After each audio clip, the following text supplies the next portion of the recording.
शुरू करा। हाँ। अब देखना आप शुरू हो गया, आगे लाइव। ओम तमादिदेवा पुरुषः पुराणस्तमस्य विश्वस्य परं निधानं वेत्तासि वेद्यं च परं च धाम तया ततं विश्वम् अनन्तम्। ओम नारायणं नमस्कृत्य नरं चैव नरोत्तमं देवीं सरस्वतीं व्यासं ततो जयमुदीरयेत्। स्मिता बहन, मातृशक्ति, आदरणीय बंधु, प्यारे बच्चों, आज हमारा विषय है महाभारत, विवेकानंद को संदर्भित करते हुए, और ये 43वां प्रवचन है। 42 हो चुके हैं। 1900 में, सन 1900 को 1 अप्रैल को स्वामी जी ने ये भाषण कैलिफोर्निया के पैसोडाना में शेक्सपियर क्लब में दिया था। पहला रामायण पर दिया था, वो था 31 जनवरी, और ये दिया था उन्होंने 1 फरवरी सन 1900 में। 1 फरवरी सन 1900 में दिया था उसको, रामायण, वो महाभारत पर। महाभारत ग्रंथ की प्रशंसा विश्व के अनेक मनीषियों ने की है, और अनेक भाषाओं में महाभारत का और इसकी कथाओं का, इसके आध्यात्मिक प्रसंगों का बहुत अनुवाद हुआ है। और इसी में चूँकि महाभारत का ही अंग गीता है, तो गीता के माध्यम से सारे विश्व ने महाभारत की परिक्रमा की है, यात्रा की है। जहाँ तक हमारे भारत का प्रश्न है, हमारी संस्कृति का ये विश्वकोश कहलाता है, एनसाइक्लोपीडिया। वेद, उपनिषद, रामायण ये विश्वकोश नहीं है हमारी संस्कृति के। हमारी संस्कृति के विश्वकोश होने का गौरव महाभारत ग्रंथ को प्राप्त है।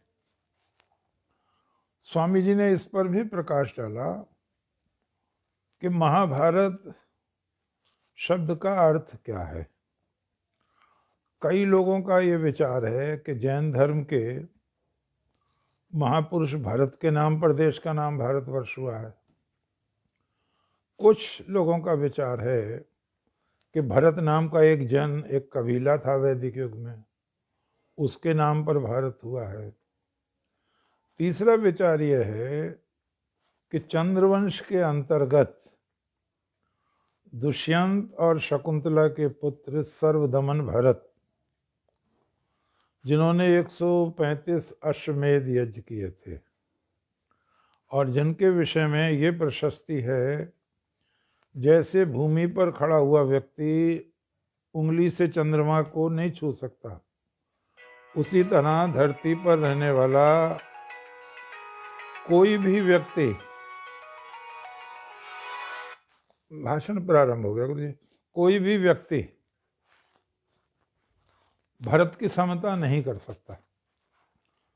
एक और अर्थ है भारत का, भा कहते हैं प्रकाश को, रत माने संलग्न, अर्थात जो सदा से ही प्रकाश युक्त रहा है। जहाँ सर्वप्रथम सूर्य की किरणें प्रकाशित हुई हैं, सभ्यता की किरणें प्रकाशित हुई हैं। स्वामी विवेकानंद जी की मान्यता है कि भारत शब्द दुष्यंत शकुंतला के पुत्र से ही प्रसिद्धि प्राप्त की है इसने। और मुझे भी लगता है, क्योंकि जैन मत की परंपरा के जो भरत हैं, उनका कोई यशोगान इतना विशेष नहीं है। एक भरत राम के छोटे भाई हैं, चूँकि वो राजा भी नहीं है, उनके नाम पर भी देश का नामकरण नहीं हो सकता। भरत चूँकि बहुत यशस्वी राजा हुए हैं और अतुलनीय हुए हैं, और ये लगता है कि उन्हीं के नाम पर देश का नाम भारतवर्ष प्रसिद्ध हुआ। भले ही छोटे मोटे और भी कारण रहे हों उसमें। इसका एक कारण ये भी है कि भरत की संतति, महाभारत में लिखा है, भरत की संतति भारती कहलाई, वंश भारत कहलाया। और चूंकि कौरव पांडव ये भरतवंशी हैं, तो इन्हीं की गाथा का ग्रंथ है ये भारत। पहले नाम था जय, 24,000 श्लोक थे इसमें। फिर कहते हैं ये बढ़ा, इसमें 36,000 श्लोक हुए पुष्यमित्र शुंग के समय में, प्रथम शताब्दी ईसा पूर्व। फिर चौथी शताब्दी में आके गुप्त युग में इसका बहुत विस्तार हुआ और ये 1,00,000 श्लोक का महाकाय ग्रंथ बन गया।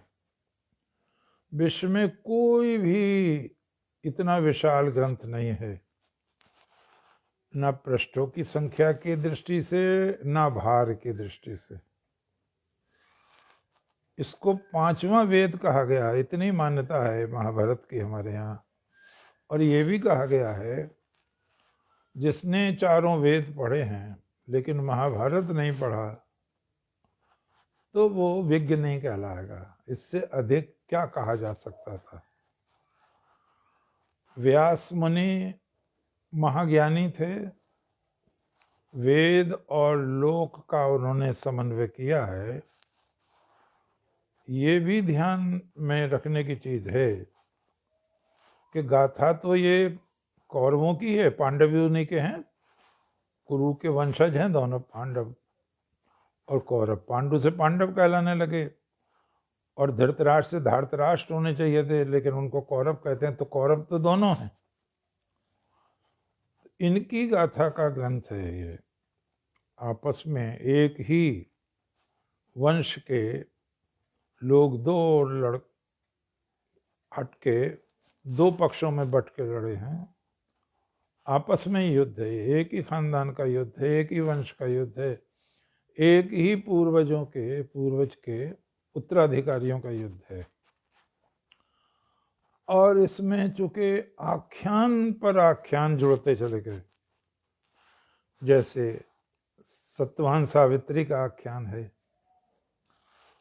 दुष्यंत शकुंतला का आख्यान है, नल दमयंती का आख्यान है, रामोपाख्यान वाल्मीकि रामायण का सार, इसमें रामोपाख्यान है, रामायण दी है पूरी। तो बहुत सी कथाएं हमें महाभारत की वजह से ही मिलती हैं। महाभारत को रत्नों की खान कहा गया है। धर्म, अर्थ, काम, मोक्ष से संबंधित कोई भी सामग्री ऐसी नहीं है, कोई भी प्रश्न ऐसा नहीं है जिसका उत्तर महाभारत में ना हो। इसीलिए व्यास जी की घोषणा है, यदि हास्ति तदन्यत्र यन्नेहास्ति न तत्क्वचित्। जो इस ग्रंथ में है, महाभारत में है, वो तो मिल जाएगा आपको दूसरी जगह, लेकिन जो इसमें नहीं है वो कहीं नहीं मिलेगा। महाभारत को ही उपजीव्य बनाकर लोगों ने काव्य लिखे हैं, नाटक लिखे हैं, गद्य लिखे हैं, बहुत बड़ी बड़ी रचनाएं की हैं। जैसे कालिदास ने अभिज्ञान शाकुंतलम लिखा है, शकुंतला उपाख्यान लेकर। नैषधीय चरित लिखा है नल दमयंती को लेकर। बहुत रचनाएं हुई हैं रामायण को आधार बनाकर। सत्यवान सावित्री की कथा भी बहुत गई है विश्व में, इसका भी बहुत अनुवाद हुआ है, बहुत प्रशंसा प्राप्त की है। यहाँ ये भी एक ध्यान देने की चीज है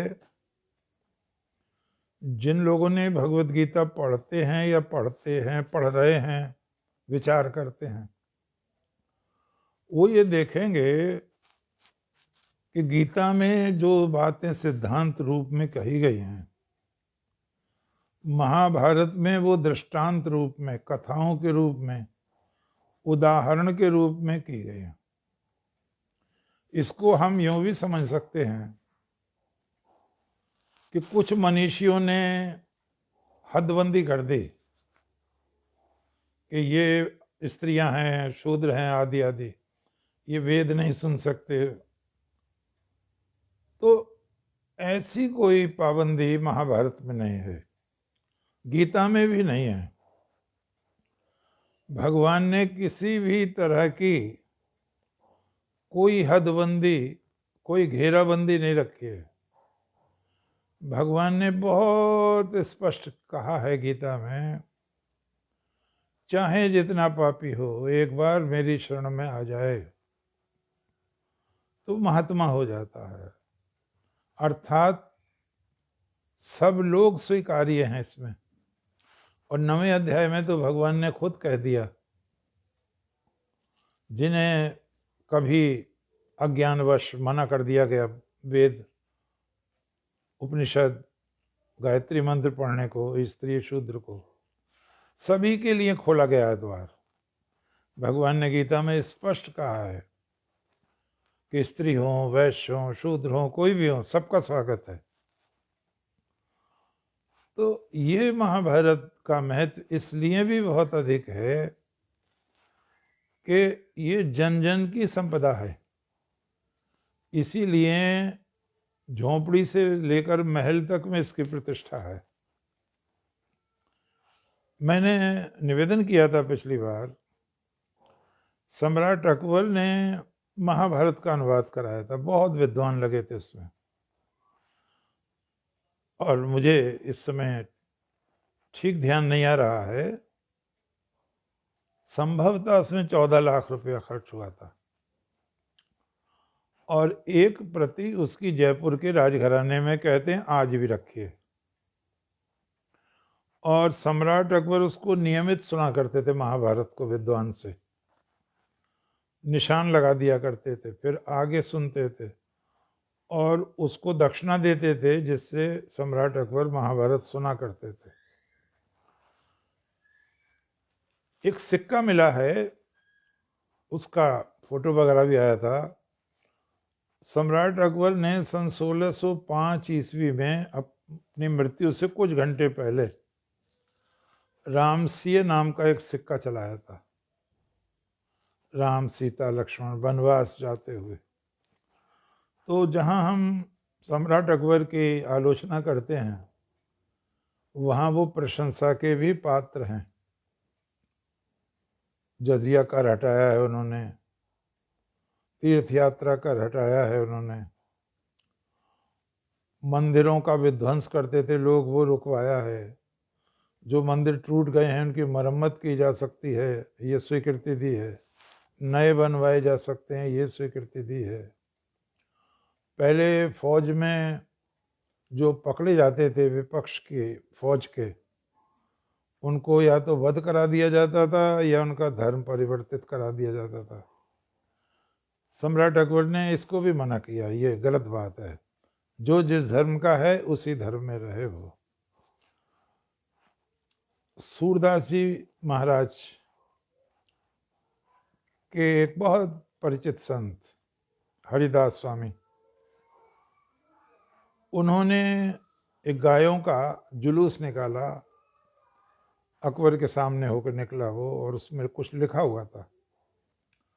अकबर को जब बताया गया कि गाय ये कहती हैं कि हम मीठा दूध देते हैं सबको भी, तो एक वर्ग हमें माँ कहता है, एक वर्ग हमारा खून और दूध दोनों पीता है, आप न्याय करें इसका।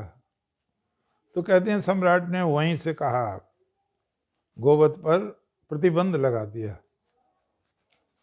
तो महाभारत का भी अनुवाद कराया अकबर ने, और वाल्मीकि रामायण का भी अनुवाद कराया, अथर्ववेद का संभवतः अनुवाद कराया गया है। तो कुछ अच्छे भी काम किए, उनकी भी चर्चा होनी चाहिए। अच्छे भी काम किए हैं। तो स्वामी जी ने, विवेकानंद जी ने महाभारत पर जो व्याख्यान दिया है, उसमें उन्होंने 2-3 कहानियां भी सुनाई हैं जो महाभारत की हैं। एक कहानी इन्होंने सत्यवान सावित्री की ली है। मद्र देश के राजा हैं, उनकी कन्या है सावित्री। सावित्री बहुत सुंदर है, बहुत पवित्र है, बहुत प्रभावशाली है। जो भी उसे देखता है युवक एक तरह की पराजय सा स्वीकार कर लेता है, हिम्मत नहीं कर पाता, कहते हैं, उसका हाथ मांगने के। सावित्री भी पसंद नहीं करती है, ऐसे बहुत युवक देखे उसने। ये बहुत अच्छी बात रही है भारत में कि स्त्रियां पहले वेद भी पढ़ती थी, वेदों की ऋचाएं भी हैं उनकी बनाई हुई, उपनिषद भी पढ़ती थी, वो शास्त्रार्थ भी करती थी, बहुत विदुषी होती थी। बाली की पत्नी ने स्वस्ति वाचन कराया है, और संस्कृत में है सब, वैदिक संस्कृति में। बाली जब लड़ने गया है सुग्रीव से, तो स्त्रियां बहुत विदुषी होती थी, बहुत पढ़ती थी उस समय। तो महाभारत से ये भी पता चलता है कि सावित्री भी बहुत पढ़ी लिखी थी, बहुत विदुषी थी। अब कुछ कारण ऐसा बना, उसे कोई युवक पसंद नहीं आया। सावित्री बड़ी होती जा रही थी, माता पिता को भी चिंता होती जा रही थी। तो ये सुविधा थी हमारे भारत में, ये बहुत बड़ी बात है, और जगह नहीं थी ये सुविधा। लड़की को स्वतंत्रता है पति चुनने की, बहुत बड़ी बात थी। तो उन्होंने कहा, बेटी तुम स्वयं ढूंढ लो पति अब। तो वो कहते हैं रथ जुतवाया उसने, मंत्री लिए, सेना भी साथ थी राजा ने, और वो भ्रमण करती रही। बजाय राज्यों के वो तपोवनों में गई। तो एक तपोवन में उसने राजा द्युमत सेन, जो अंधे हो चुके थे, जिनका राज्य भी छिन गया था, पत्नी भी साथ थी, उनका बेटा सत्यवान, बड़ा सुंदर बेटा, शीलवान, पवित्र आत्मा, सावित्री उस पर मुग्ध हो गई। वो सत्यवान के माता पिता से बोली, अपना परिचय दिया उसने, और मैंने आपके पुत्र का वरण कर लिया है, मैं इनसे ही विवाह करूंगी, आप इसे स्वीकार करें। राजा ने कहा, बेटी देखो, हमारा तो राजपाट सब छिन गया है, हम तो यहाँ जंगल में रहते हैं, मांग के खाते हैं, फल फूल खाते हैं, कोई हमारा ना राज्य है, ना वैभव है, ना नौकर चाकर सेवक, कुछ नहीं है। तुम तो यहाँ दुखी हो जाओगी, राजघराने की लड़की हो तुम, दुखी हो जाओगे यहाँ। उसने कहा, नहीं, मैं भी ऐसी रहूंगी आपकी तरह, तपोवन कि तपस्वी का जीवन बिताऊंगी मैं भी। सावित्री लौटती है, पिता ने कहा, बेटी कोई युवक पसंद आया? उसने कहा, हाँ पिताजी। संयोग से देवर्षि नारद जी आए हुए थे। सावित्री ने परिचय दिया कि पिता का नाम राजा द्युमत सेन है, जो इस समय राज्य विहीन है, अंधे भी हैं। बेटे का नाम सत्यवान है, जिसे मैंने वरण किया है। तो देव ऋषि नारद ने बड़े ध्यान से ये बात सुनी, और वो कुछ चिंतित हो गए। राजा को लगा कि कोई ना कोई बात है, प्रसन्नता व्यक्त नहीं की ऋषि ने। उन्होंने कहा, देव ऋषि क्या बात है? उन्होंने कहा, सत्यवान देवोपम व्यक्ति है, बहुत गुण है उसमें, विद्वान है, शीलवान है, सदाचारी है, वेदज्ञ है, सारे गुण हैं उसमें। किंतु अब जैसी किंतु लगाया तो राजा को बड़ा कान खड़े हुए, क्या बात। किंतु किंतु ये कि उसकी आयु केवल 1 वर्ष है। आज से ठीक 1 वर्ष पूरा होने पर उसकी मृत्यु हो जाएगी। अब तो राजा बहुत घबराए। कौन पिता चाहेगा ऐसे युवक से अपनी बेटी की शादी करना जिसका जीवन ही 1 वर्ष का हो। उन्होंने ये तो बर्दाश्त कर लिया कि वन में रहता है, राज्य विहीन है, साधन विहीन है, लेकिन चरित्रवान है, वेदज्ञ है, शीलवान है। लेकिन ये कैसे बर्दाश्त करें कि 1 साल बाद बेटी विधवा हो जाएगी। राजा ने बेटी से कहा, तुम बेटी इसको तो भुला दो, दूसरा युवक पति के रूप में चुनो तुम। सावित्री ने कहा, नहीं, एक ही बार पति का चयन किया जाता है, अब मैं दूसरे का वर्ण नहीं करूंगी। उन्होंने कहा, वो जब मर जाएगा 1 साल बाद। बोले, मैं देखूंगी उसको। चुनौती स्वीकार की। शायद कह रहा हूं, मैं विद्वान होने का दावा नहीं करता, इसलिए शायद कह रहा हूं, कदाचित पूरे विश्व की नारी जाति में एक पहला उदाहरण है कि लड़की को पता चल गया हो 1 साल बाद इसकी मृत्यु है, फिर भी वो अपने निश्चय पर अडिग रही हो। अर्थात यदि सत्य में शक्ति है, पातिव्रत धर्म में शक्ति है, वेदों की उपासना में शक्ति है, सेवा धर्म में शक्ति है, तो क्यों ना मैं मृत्यु पर विजय प्राप्त कर सकती हूँ। बहुत बड़ी चुनौती, बहुत बड़ा चैलेंज। इसीलिए महाभारत रत्नों की खान है, इसीलिए वो 5वां वेद है। महाभारत में वो चीजें हैं जो कहीं नहीं मिलेंगी आपको। पिता मजबूर हो गए, आए, वो राजा से मिले। राजा द्युमत्सेन ने भी समझाया कि बेटी से कहो कहीं और ब्याह दो उसको। बोले, नहीं मान रही है बेटी। ब्याह हुआ और वो सावित्री वन में ही रहने लगी। उसने राजसी भोगों का भोग नहीं किया, वही जंगल के फल फूल मूल जो भी खाने होते थे, और बड़ी सेवा करती थी सास ससुर की, पति की। व्रत और नियम से रहती थी, भगवान की आराधना करती थी, और अंदर ही अंदर एक एक दिन गिन रही थी, सजग थी। अंत तो गत्वा, वो तिथि बहुत समीप आ गई जब सत्यवान की मृत्यु होनी थी। महाभारत में लिखा है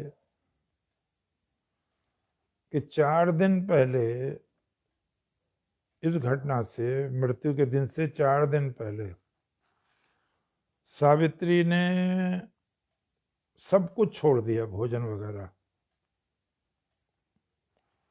रात दिन परमात्मा का चिंतन, रात दिन गायत्री मंत्र का जाप, और जब एक दिन शेष रह गया तो जल का सेवन भी छोड़ दिया उसने। सास ससुर ने पूछा, बेटी तुम खा पी भी नहीं रही हो, कई दिन हो गए और बहुत दुबली हो गई हो, क्या कोई कष्ट है? बोले, उसने ना कहा, मुझे कोई कष्ट नहीं पिताजी।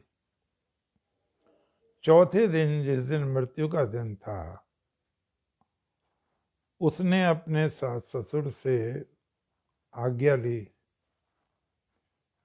स्वीकृति ली कि मैं आज पति के साथ वन को जाना चाहती हूँ।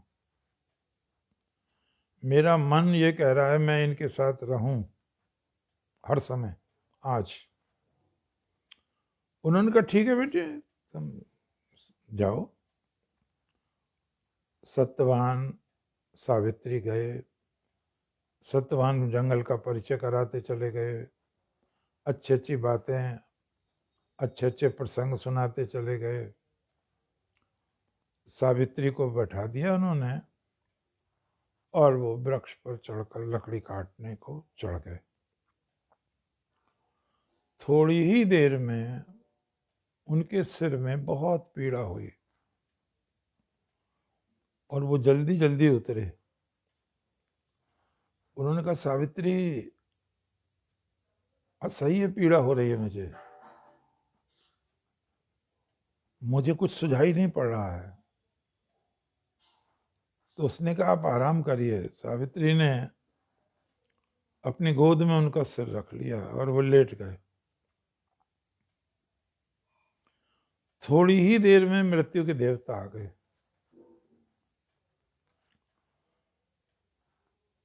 पातिव्रत धर्म की शक्ति से विजिबल हो गए, वो दर्शनीय हो गए। देख लिया सावित्री ने। हर कोई नहीं देख सकता। मृत्यु तो हमें भी आती है, हम कहाँ देख सकते हैं। कुछ ऋषि मुनियों के बारे में आता है, वो देख लेते हैं और बता भी देते हैं, मैं इस दिन और इस समय चला जाऊंगा। तो सावित्री ने उनको प्रणाम किया, उन्होंने आशीर्वाद दिया। सावित्री ने पूछा, आपने कैसे कष्ट किया? उन्होंने कहा, इसकी जीवन की डोर समाप्त हो गई है, इसे लेने आया हूं मैं सत्यवान को। तो उन्होंने कहा, सावित्री ने, कि हमने तो सुना है यमदूत आते हैं लेने। बोले, नहीं, जो बहुत अधिक पुण्य आत्माएं होती हैं, पति पत्नी, ऐसी आत्माओं को लेने मैं स्वयं आता हूं, धर्मराज रूप में आता हूं। मुझे एक बहुत पुरानी बात याद आई, लगभग 50 साल पुरानी होगी। अखबारों में आई थी वो बात, और मैंने एक बार कहा भी है प्रवचन में, किसी प्रवचन में कहा है। दक्षिण भारत में, संभवतः मद्रास में, एक नाटक हो रहा था, यही सत्यवान सावित्री का। और जो यमराज बना था व्यक्ति, वो उस दिन अपने ससुराल चला गया।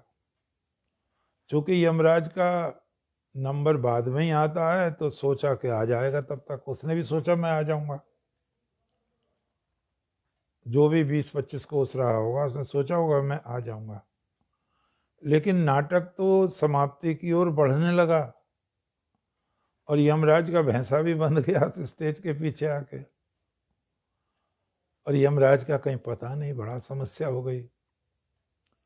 अब बिल्कुल ही नजदीक आ गया समय, और ताली पिट जाएगी और लोग अपशब्द कहेंगे। बड़ी चिंता हुई सबको, जो करता धरता थे नाटक के। तो उसके बाद में विष्णु भगवान का रोल था यमराज के बाद। तो उस लड़के का नाम भी दिया था जो विष्णु बना हुआ था। उसने कहा, आप क्यों घबरा रहे हैं? बोले, वो नहीं आया यमराज, उसका रोल कौन करेगा? और ताली पिटने वाली है, गड़बड़ हो जाएगा सब। तो उसने कहा, आप मुझे उतार दो उसकी जगह, यमराज की जगह, धर्मराज की जगह। तो उन्होंने कहा, तुम्हारा तो विष्णु स्वरूप है। बोले, मैं संभाल लूंगा उसको। अब बंधु और बहनों, जब मैंने पढ़ा तो मुझे भी बड़ा आश्चर्य हुआ। भाई, यमराज के लक्षण अलग हैं, धर्मराज के, विष्णु के अलग हैं, शंकर भगवान के लक्षण अलग हैं, देवी के अलग हैं। ये कैसे कह रहे हैं कि मैं संभाल लूंगा? अब वहां आया, धर्मराज आ रहे हैं। लोगों ने देखा धर्मराज तो नहीं आ रहे, वो तो विष्णु भगवान आ रहे हैं। अब वो डायलॉग रटे हुए होते हैं उन लोगों के। तो सावित्री का मुंह तो नीचे को है, वो कह रही है, हे कज्जल कूट देह वाले, लाल लाल आंखें वाले, महिष की सवारी करने वाले मृत्यु के देवता। अब लोग कि हंसी छूटने को, ताली बजाने को, अरे ये क्या बवाल हो गया, इसे ये नहीं दिख रहा कि यमराज नहीं है, ये तो विष्णु भगवान है। तो वो जो लड़का विष्णु बना हुआ था उसने कहा, बेटी स्त्री के लिए पति की मृत्यु से बड़ा कोई दुख नहीं होता। तुम इस समय दुख के सागर में डूबी हुई हो, तुम्हारी संज्ञा चेतना शून्य हो गई है। तुम अपनी पवित्र दृष्टि उठाकर मुझे देखो। तुमने जो वर्णन किया वो यमराज का है, वो धर्मराज का नहीं है। पुण्य आत्माओं को लेने यमराज नहीं आते हैं, धर्मराज आते हैं। और धर्मराज का वही रूप है जो विष्णु भगवान का रूप है। चक्र है, कमल है, गदा है, शंख है। बेटी दृष्टि उठाकर देखो, क्या मैं तुम्हें विष्णु नहीं लगता? अरे साहब, नाटक बन गया, बहुत ताली बजी, बड़ी प्रशंसा हुई, सारे अखबारों में निकला। और इस बात पर कि पुण्य आत्माओं के लिए मैं विष्णु हूं, मैं धर्मराज हूं, यमराज नहीं हूं। तो मुझे आज ये बात याद आई आपसे संवाद करते थे। तो उसने कहा, बेटी तुम जैसे सतवान जैसे पुण्य आत्माओं की आत्मा के लिए मुझे स्वयं ही धर्मराज को आना पड़ता है। शेष जो इतर प्राणी हैं जिनके कर्म ज्यादा अच्छे नहीं हैं, उनको लेने मेरे दूत आते हैं। और उन्होंने प्राण खींच लिया, सत्यवान की आत्मा निकाल ली, चलने लगे। सावित्री ने कुछ कहा नहीं बहनों और भाइयों उनसे, सावित्री भी पीछे पीछे चलने लगी। पत्तों की आवाज हुई चुरमुर, तो उन्होंने कहा, कैसी आवाज हो रही है? देखा तो सावित्री पीछे आ रही है। बेटी जाओ, तुम मेरा पीछा मत करो, ये तुम्हारे लिए असाध्य है, तुम जाओ बेटी। तो उसने कहा कि जहां पति पत्नी का सर्वस्व होगा, आत्मा होगी, वहीं वो जाएगी। मैं सत्यवान के बगैर नहीं जीना चाहती, मुझे भी ले लो, मेरी भी आत्मा का हस्तांतरण कर लो।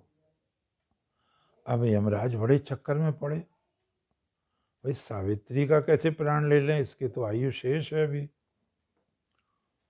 बोले, बेटी अच्छा तुमको एक वरदान मांग लो। तो उसने कहा, मेरे सास ससुर अंधे हैं, उन्हें ज्योति प्रदान कर दीजिए आप नेत्र की। तथास्तु। फिर वो चलने, फिर देखा उन्होंने सावित्री फिर आ रही है। उन्होंने कहा, बेटी तुम अब भी आ रही हो, तो एक वरदान और मांग लो, तो उन्हें राज्य भी प्राप्त हो जाए, मेरे सास ससुर को। चलो राज्य भी हो गया। फिर वो, तब उसने कहा, मेरे पिता के कोई पुत्र नहीं है, वो पुत्रवान हो जाएं, ये भी स्वीकार कर लिया। अब देखें फिर आ रही वो। तो सावित्री ने कहा, प्रभो आप तो धर्मराज हैं, धर्म के ज्ञाता हैं, ये तो हमारी परंपरा बताती है, संस्कृति बताती है, धर्म के सूत्र बताते हैं कि दो व्यक्ति, अनजान दो व्यक्ति भी साथ कदम चलते हैं तो वो मित्र बन जाते हैं। अब तो मेरा आपसे संबंध हो गया है, आप मुझे क्यों मना कर रहे हैं आने को? अरे यमराज ने सोचा, अरे ये तो बड़ी तत्वज्ञ महिला है, बड़ी मनीषी महिला है, ये तो क्या करें क्या ना करें। वो विक्रम कर्तव्य मोड़ हो गए। उन्होंने कहा, बेटी देखो, सत्यवान की आत्मा तो लौटाने का तुम मुझसे आग्रह मत करो, मैं इसे नहीं कर पाऊंगा। तुम एक वरदान कोई और मांग लो, सत्यवान की आत्मा को छोड़कर, इसके प्राणों को छोड़कर। हर बार उन्होंने यही कहा कि एक वरदान मांग लो, सत्यवान के प्राण को छोड़कर। इस बार भी उन्होंने ये कहा। तो उन्होंने कहा, मेरे माता पिता भी पुत्रवान हो गए,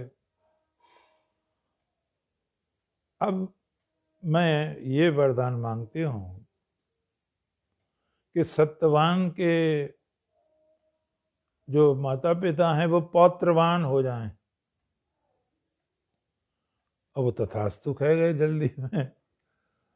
तो फिर वो देखा सावित्री फिर आ रही है, तो बोले अब तो आप अपने प्राण की रक्षा करें। सावित्री ने कहा क्या? आपने अभी वचन दिया ना मेरे सास ससुर भी पौत्रवान हो जाएं। हाँ, तो पौत्रवान तो वो दादा दादी तो तभी बनेंगे जब सत्यवान से मेरे संतान उत्पन्न होगी। कहते हैं बंधु और बहनों, यमराज जीवन में पहली बार चक्कर में आ गए कि भाई ठीक कहा है भगवान मनु ने, यत्र नार्यस्तु पूज्यन्ते रमन्ते तत्र देवता। जहां नारी का सम्मान होता है वहां देवता भी झुकते हैं, प्रसन्न होते हैं, आशीषों की वर्षा करते हैं।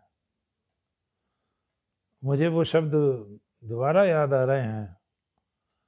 उन्होंने महाकवि नीरज ने कहा था, चाहे रहो पहाड़ पर चाहे फूलों के गांव, माँ के आंचल से शीतल ना कोई छाँव।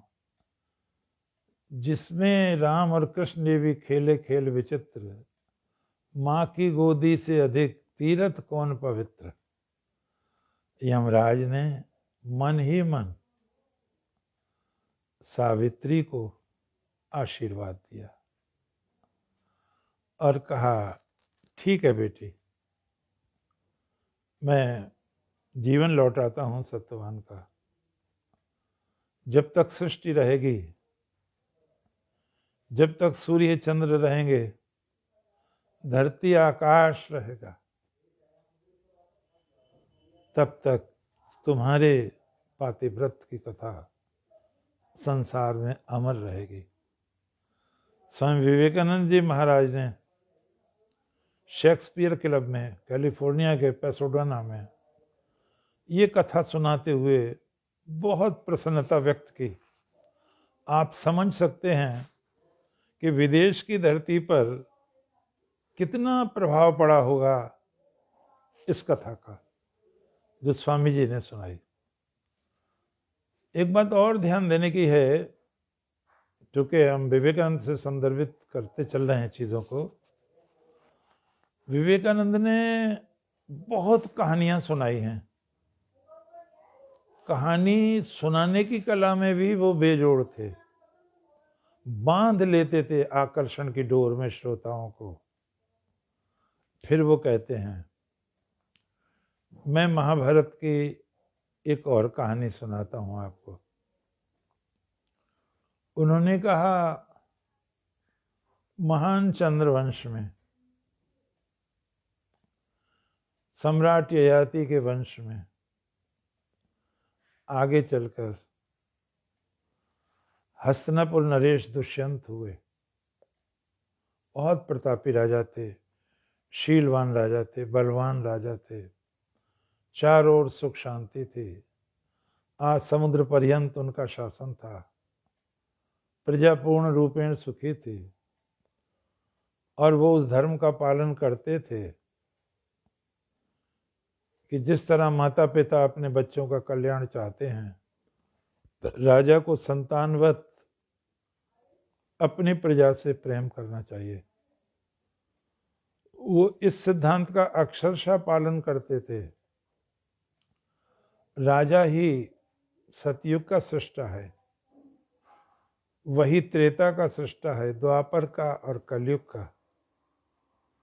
जब राजा धर्म के चारों चरणों का पालन करता है, सतयुग हो जाता है।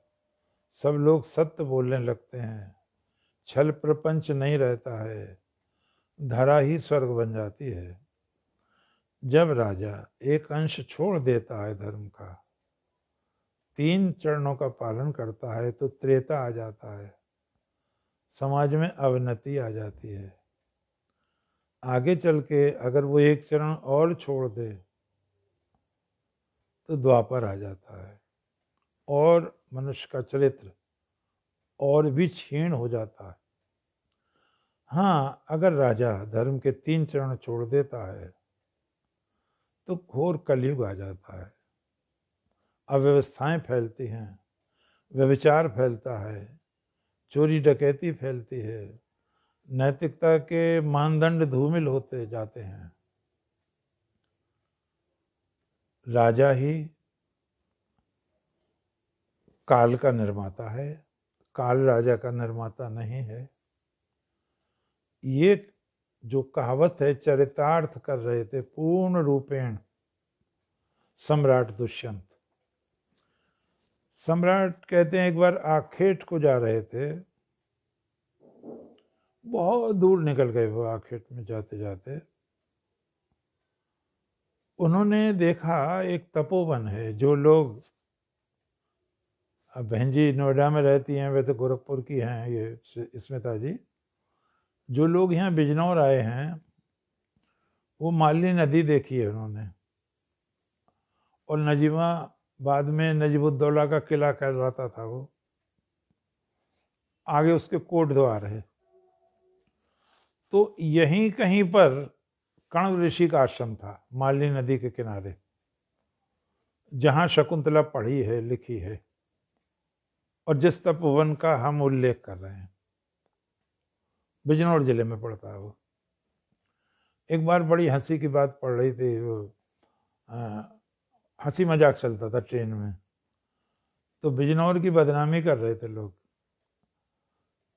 बिजनौर में डकैत हुआ है बहुत भारी, सुल्ताना।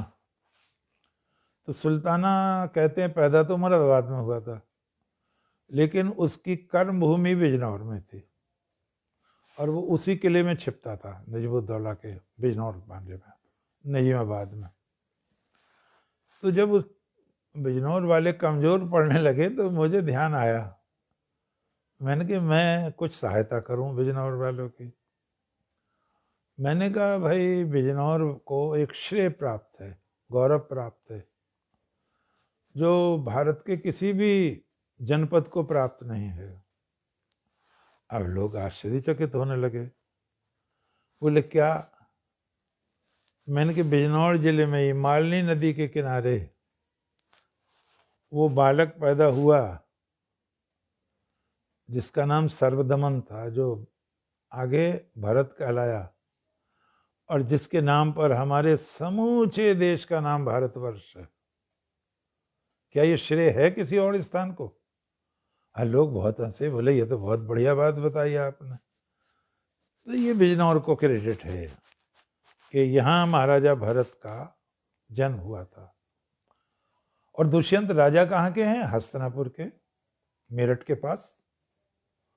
आगे यहाँ शिकार खेल रहे हैं, क्या बात है। तो उन्होंने कहा देखो भाई, सेना तो पीछे छोड़ दी, थोड़े से मंत्री साथ लेके बोले आओ तपोवन देखें। तपोवन में बहनों भाइयों वेदों की ध्वनि गूंज रही थी। कोई सामवेद का गायन कर रहे थे, कोई ऋग्वेद की ऋचाओं का गायन कर रहे थे, कोई अथर्ववेद की ऋचाओं का गायन कर रहे थे, कोई यजुर्वेद के मंत्रों से हवन कर रहे थे। सुगंधित धूम्र उठ रहा था, वातावरण बहुत पवित्र था, वेद की ध्वनि से बहुत शोभायमान हो रहा था वातावरण। अब राजा ने मंत्रियों को भी पीछे छोड़ के अकेले, यहाँ ये बात बहुत ध्यान से समझने की है, और हमें खुशी है कि इस चीज को चरितार्थ करने वाला व्यक्ति आज हमारे पास है। कोई भी राजा, चक्रवर्ती भी राजा, जब किसी सन्यासी से, किसी संत से, किसी फकीर से, किसी साधु से मिलने जाता था, नंगे पैर जाता था, मुकुट उतार के जाता था, राजसी सारे चिन्ह उतार कर नंगे पैर जाता था। बुद्ध भगवान कहीं जाते थे और राजा को पता चल जाए इधर से जा रहे हैं, 6 मील दूर पैदल जाके उनको रिसीव करता था। मैं सोचने लगा क्या अब भी ऐसे लोग होंगे, तब मुझे बड़ी प्रसन्नता हुई। जब राजा खेतड़ी को पता चला स्वामी विवेकानंद आ रहे हैं, तो 12 मील चल के उन्होंने रिसीव किया स्वामी विवेकानंद को। आज सौभाग्य से हमारे पास ऐसा व्यक्ति है। जब वो सांसद चुने गए, संसद को माथा टेक कर प्रणाम किया।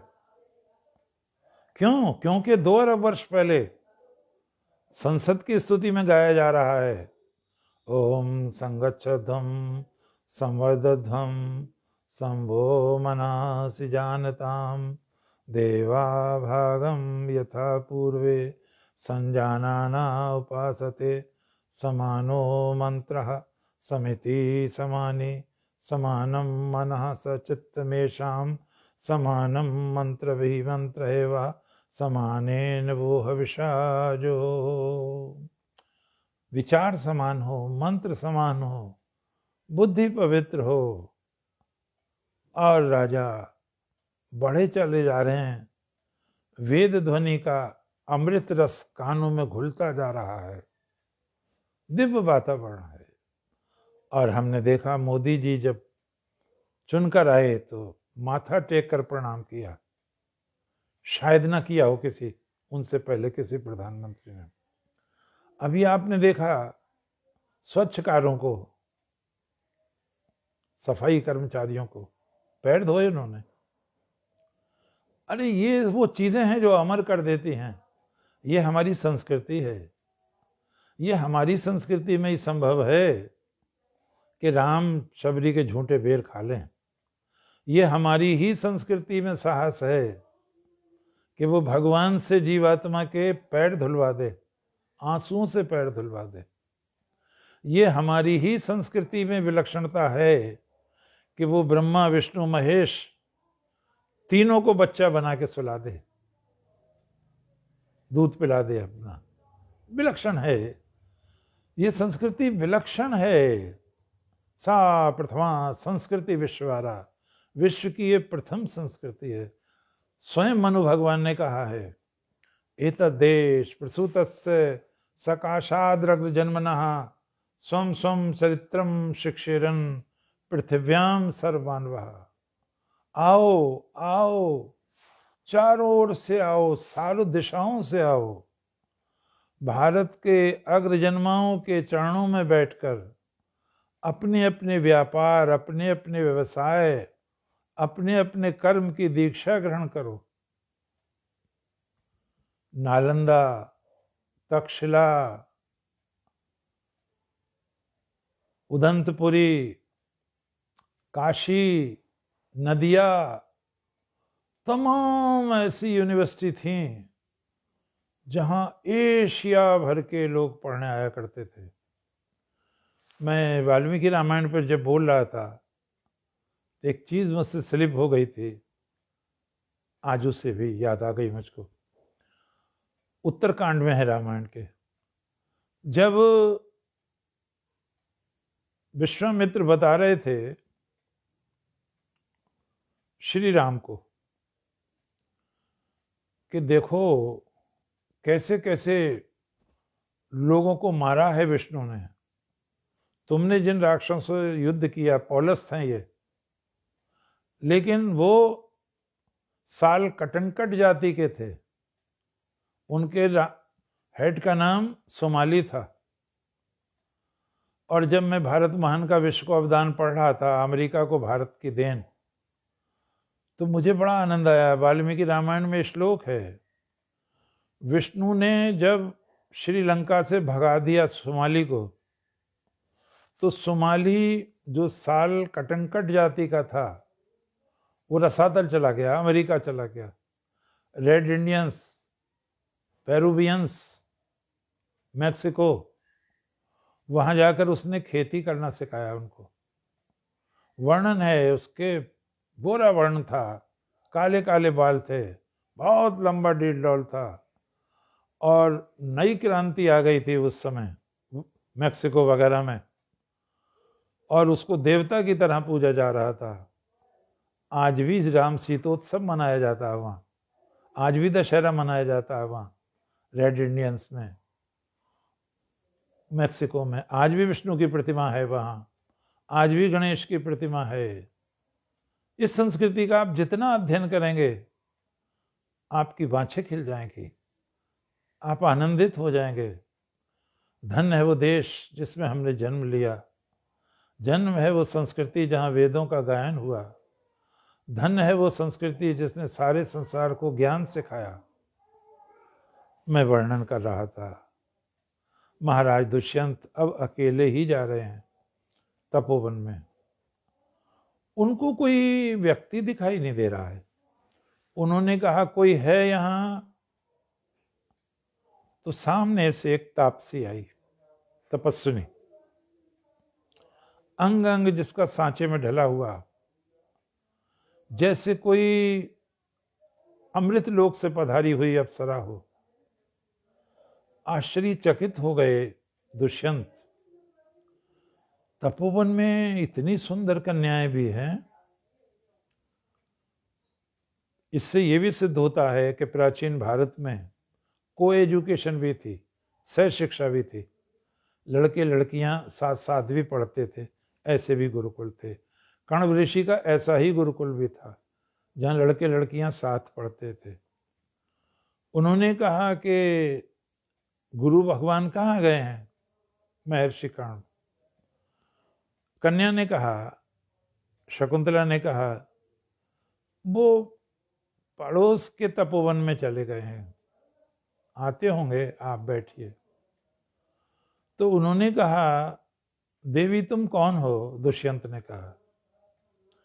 उसने कहा, मैं महर्षि कण्व की पुत्री हूं। राजा थे, ज्ञानी थे, ऐसा नहीं है पता ना हो। राजा ने कहा, देवी क्या कह रही हो आप? सोच समझ के नहीं बोल रही हो। भगवान कण्व तो ऊर्ध्वरेता ब्रह्मचारी है, जिसका ब्रह्मचर्य कभी स्खलित ना हुआ हो, धरती पर ना गिरा हो, स्वप्न में भी। ऊर्ध्व रेत, रेत वीर्य को कहते हैं, जिसकी इतनी अखंड साधना हो। अरे वो तो ऊर्ध्वरेता ब्रह्मचारी हैं, ये तुम क्या कहने लगी उनको? मैं उनकी बेटी हूं।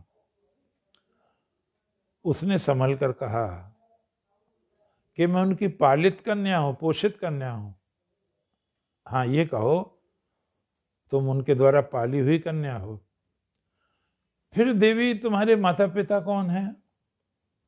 तो उसने कहा, एक बार यही प्रश्न एक ऋषि ने किया था मेरे गुरु भगवान से, कण्व ऋषि से।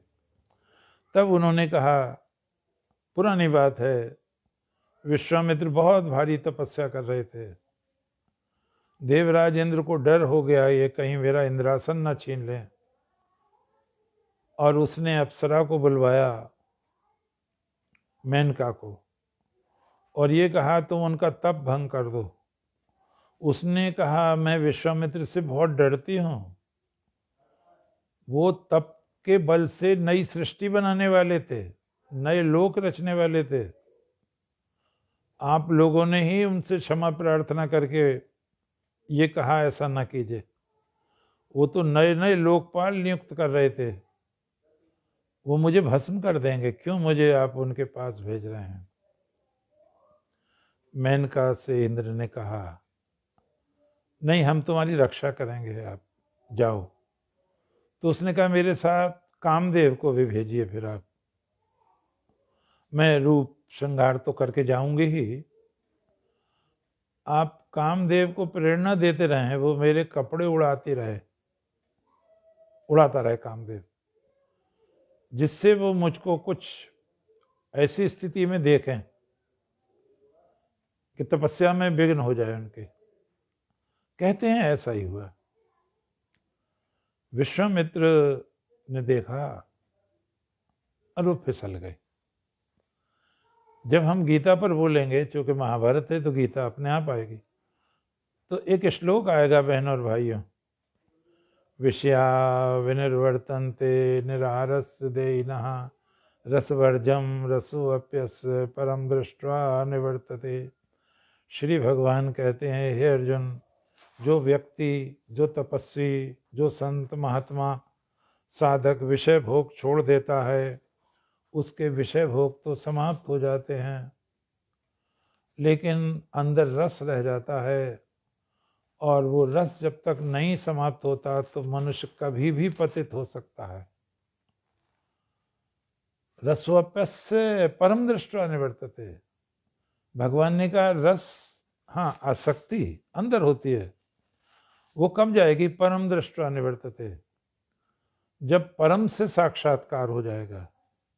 जे मधुकर अंबुज रस चाख्यो, क्यों कलील फल भावे, मेरो मन अनंत कहाँ सुख पावे, जैसे उड़ जहाज को पंछी पुन जहाज पर आवे। तो उन्होंने कहा कि जो भी गिरते हैं वो परम तत्व से दूर हैं, अलग हैं, तपस्वी हैं वो, इससे इनकार नहीं किया जा रहा है। अब वो तप डिग गया, उनका समागम हो गया उनका मेनका से, एक कन्या उत्पन्न हो गई उससे। यहाँ थोड़ा सा आपत्तिजनक है, ऋषि भी छोड़कर चले गए उसको, और माँ को तो मोह था ही नहीं पृथ्वी से, वो स्वर्ग में उड़ के चली गई मेनका। अब बच्ची रह गई। एक तरह का तो ये अत्याचार है माँ बाप की तरफ से। तो उसे मांसजीवी पक्षी ना खा जाएं, या गीदड़ आदि ना खा जाएं, गिद्ध आदि ना आ जाएं। तो पक्षियों ने, दयावान पक्षियों ने उस पर छाया करी, उसकी रक्षा की। शकुन माने पक्षी। उधर से कण्व ऋषि आ रहे थे, वो क्या इतने पक्षी किसे ढके पड़े हैं। देखा तो एक बहुत सुंदर अनिंद सुंदरी कन्या रो रही है, और उन्होंने उसको हृदय से लगा लिया, प्यार से पाला, और इसीलिए नाम शकुंतला पड़ा, क्योंकि शकुन ने रक्षा की है। बहनों और भाइयों, कथा का शेष अंश अगली बार पूरा करेंगे बुधवार को। जैसा बताया था स्मिता जी ने और मैंने, अब ये 2 बार हुआ करेगा प्रवचन, बुधवार में 7 से 8 और रविवार में 5 से 6। समस्त भाई बहनों को बहुत बहुत प्रणाम करता हूँ, बच्चों को प्यार भरा आशीर्वाद देता हूँ। ओम, धन्यवाद।